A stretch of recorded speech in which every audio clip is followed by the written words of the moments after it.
A budget smartwatch for the masses, or the next attempt to place a fitness tracker inside a smartwatch body. Here's the new Soundpeats Watch 2. Let's inspect.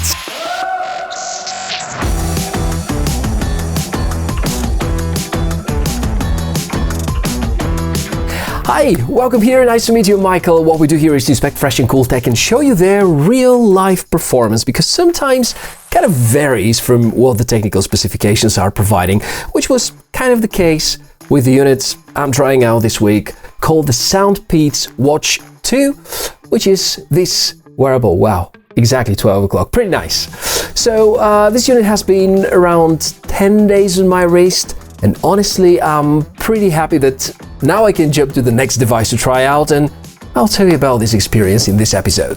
Soundpeats is a company specialized in audio, as the name suggests, and they're best known for their awesome wireless earbuds, and since the feedback about these models is super positive, I totally fell for the idea to try the watch out. Priced at $52, this is among the most affordable fitness tracking watches right now. Based on my broad experience with such wearable devices, it's hard to call it truly smart, but it certainly resembles the functions of most fitness trackers. Still, at the end of the video, I'm gonna share with you the reasons why I can't recommend it to you. Let's unbox now. Here's the retail package, some nice photos on the outside, the Soundpeats logo. I swear I think I've seen such a pack before. Can you recall which other smartwatch brand equips their devices like that? If you do, let me know using the comments below. Here's the watch, the charging cable, and the user guide. That's all. No fancy look, no premium box, it's just a modest pack. I think the presentation so far is acceptable. Powering the device on and, well, it looks like a TFT display. Not so good. Design-wise, it's plastic and aluminium built, doesn't look any special but feels alright. I like the fact it's not too bulky. Let's talk about the specifications because it's important to get to know about them in order to set the expectations right. 1.28-inch display, TFT indeed, a 220 mAh battery, tracking capacity for 12 workout modes, Bluetooth 5.1, continuous HR tracking, SpO2 measuring, support for notifications, and weight of only 38 grams with the strap. If the technical specs are not your strength, let me give you a shorter and easier to get version, starting with the display, which is not too bad. They use TFT technology, which is not among the really good ideas about wearables these days. It suffers in terms of peak brightness. It's not as bright as those displays which are based on AMOLED, which are of course a lot more expensive. There is no ambient light sensor, meaning that the display brightness is not automatically adjusted. There is no GPS inside, meaning that you can't really track any routes when you go for outdoor activities. No speaker and microphone, which means you can't make any phone calls or you can't count on any smart assistant. And in the end, the amount of sensors, we're going to discuss this part. Just for the record, basic trackers like Honor Band 6 or Mi Band 6 both have AMOLED displays. And this one is just TFT. Shall we talk now about the watch features and the menu navigation?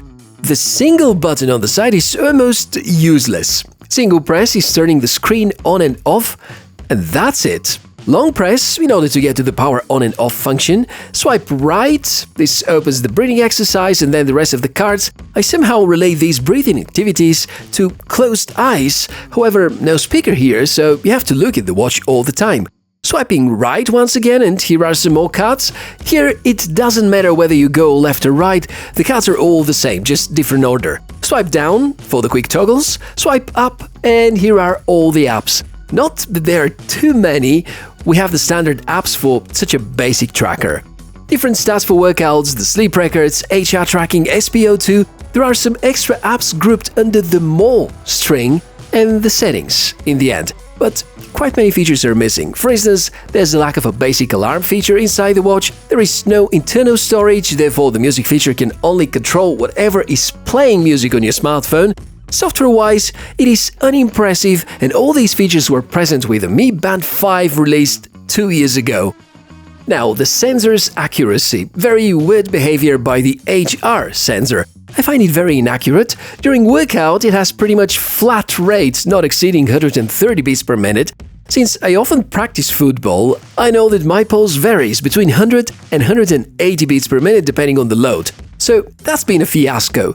However, during a walking workout, it has shown some better accuracy, so it could be that the sensor is sensitive to serious shakes. Just a guess.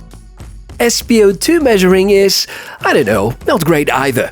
Steps counter is, on the other hand, fine. I can praise the accelerometer. Even though it's without a GPS, it can be very close to the actual values of distance covered. As you may guess, there's a lot more data present in the smartphone app, and it's all based on pulling this data from the smartwatch. This software once again looks strikingly familiar. If you haven't guessed it yet, this is pretty much the same interface as the one being used by Halo smartwatch series. Apparently, the Soundpeats Live app is a rebranded Halo Fun app, and my guess is that these watches are being manufactured in the same factories, or at least share the same kind of hardware and software development. The amount of data present is about enough. I can't say the app experience is positive.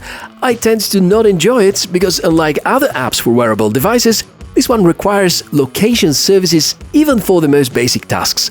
Grouping of some features also looks a little weird, but let's say the design is acceptable. I just need to remind you that the basic fitness trackers, which cover more or less the same feature set as the Soundpeats Watch 2, may offer a lot better smartphone app experience, if we take the Xiaomi Wear or Huawei Health, for instance.